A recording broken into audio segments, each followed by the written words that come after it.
여러분 반갑습니다. 반도체 오빠 천회장입니다. 이제 또 점심시간이 지났고 오후 시간이 이제 다가옵니다. 이제 시작됐어요. 점심 맛있게 드셨는지 모르겠습니다. 하루가 참 빨리빨리 가네요. 후딱후딱 지나가는 것 같습니다. 날씨가 좀 약간 흐린데 비가 올 듯 말 듯 해요. 그동안 날씨가 좋아서 그런 건지 비도 내릴 것 같고. 하여튼 여러분 점심 맛있게 먹었으니까 저의 영상을 꼭 시청해 주시기 바랍니다.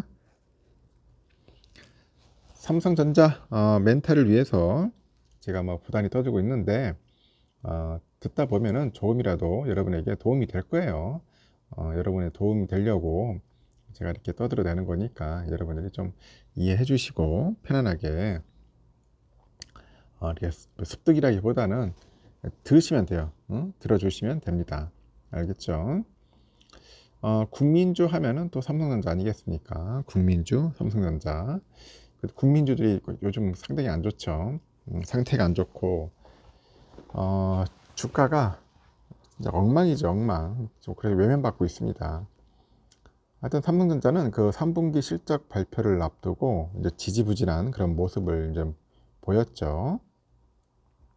개미들은 이제 삼성전자를 한 달 동안 한 1조 원 가까이 순매도를 했어요. 순매도를 했고 10만 전자에 대한 그런 기대감도 사라지고 있더라.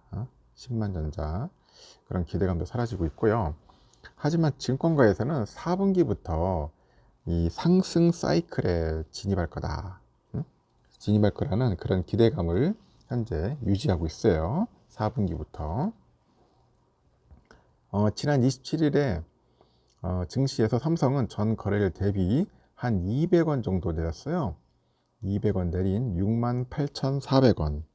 68,400원의 거래를 마쳤는데 삼성은 올해 들어서 지난해 부진을 털어낸 듯한 그런 모습을 이제 보였고 1월 3일 장중에 54,500원까지 그 떨어졌던 삼성전자 주가가 7월 4일에는 장중에 73,600원 73,600원까지 오르면서 52주 이제 신고가를 기록을 합니다. 올해 들어서 30% 넘게 이제 상승한 셈인데 개미들 사이에서도 삼성전자가 드디어 5만 전자를 넘어서 10만 전자까지 오르는 게 아니냐 그런 목소리도 좀 있습니다. 최근 들어서 이제 분위기가 좀 달라진 것 같아요.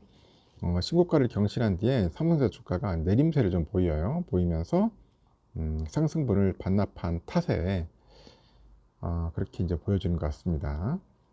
지난 1일 하루에만 6% 가까이 이제 상승을 하면서 분위기 반전을 노렸는데요. 끝내 7만 전자 사수하는 데는 실패를 합니다. 7만 전자는 실패를 했고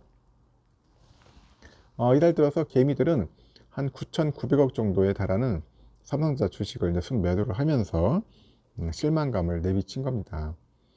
일각에서는 하반기 반도체 업황이 개선될 거라는 그런 호재에도 삼성전자 주가가 크게 오르지 않은 이유를 미래 가치가 반도체 주식에 반영되는 시점이 빨라졌다. 거기서 찾는 것 같아요. 미래 가치가 반도체 주식에 반영되는 시점이 빨라졌다. 통상 그 반도체 주가는 반도체 가격을 한 3개월 정도 선행해 왔는데 이번에는 1년 가까이 선행하는 그런 모습을 좀 보였고요. 고유가로 인해서 경기 불황에 대한 우려가 주가에 영향을 미쳤다는 그런 해석도 나오고 있다는 거죠.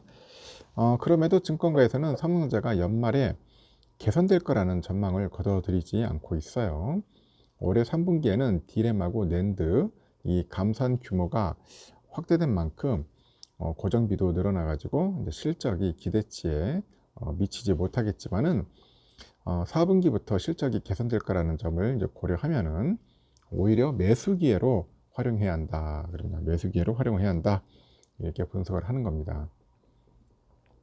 삼성전자가 1년 만에 북미 서버 고객사가 일반 서버용 메모리 반도체 주문을 받은 것으로 추정이 되는데 그동안 고대역폭 메모리에만 치중했던 서버용 메모리 반도체 주문이 일반 서버용까지 확산할 기미가 이제 보인다고 하죠.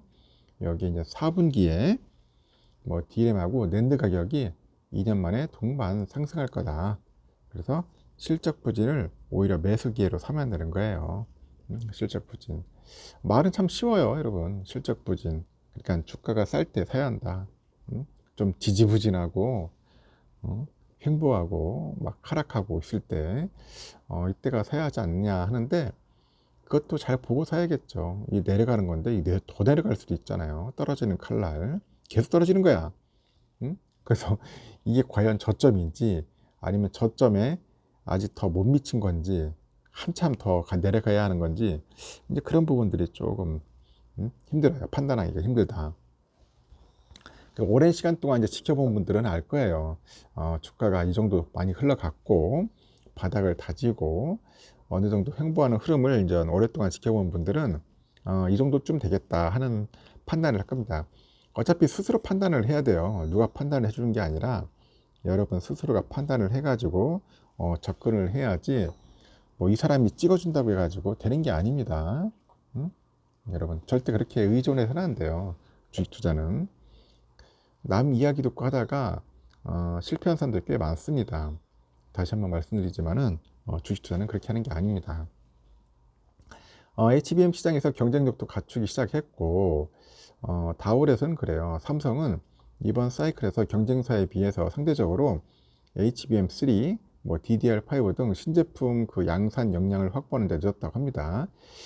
이러면 4분기부터 엔비디아의 AMD를 상대로 최종 품질 승진을 이제 받아가지고 점진적으로 공급 물량을 늘려가겠다, 그렇게 언급을 하더라는 거죠. HBM 설계부터 패키징까지 일괄 생산이 가능하다는 점도 삼성의 투자 포인트로 꼽히는 것 같아요. 그래서 HBM하고 2.5D 패키징 동시 공급이 가능하다는 점은 분명한 강점이다. 분명한 강점이라고 하죠. 내년부터는 AI 서버 시장에 경쟁력이 부각될 거다, 그렇게 또 전망도 하는 것 같습니다. HBM도 많이 팔려야겠죠. 이 고부가가치의 그 제품을 많이 팔아야지 뭐 매출도 늘어나겠지만은 영업마진, 영업이익률도 올라가는 겁니다.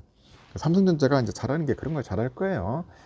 싸구려라기보다는 마진이 약한 그런 제품에 너무 초점을 갖출 필요는 없어요. 이제는 비싼 제품 해야죠. 뭐 HBM3, 뭐 DDR5, 뭐 이런 거 해야지 않겠습니까?